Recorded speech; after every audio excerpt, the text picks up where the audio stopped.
Hi and welcome back to the wrapping guides. This is tutorial number 7, tucked in. Now this is a beautiful way of just giving you a completely different look to the bum up pose that you would have done when you were doing the transitional poses from the baby's back to the side and then onto their tummy. So really simply, you're going to take one of your wraps. It could be one of your normal wraps for the baby. It could be a scarf, any kind of wrap that you've got that you particularly love. And you're going to tuck a little bit of it just under the front where your baby's tummy is, and under their arm and under their thigh.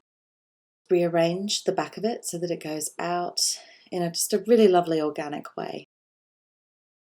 What you don't want to do is actually have the back of the material directly behind the baby's head. You just want it to be flowing out so that when you're photographing and you're photographing your baby on the side, what you can see is their head and then their back, and behind their back, that's where the material is extending out from.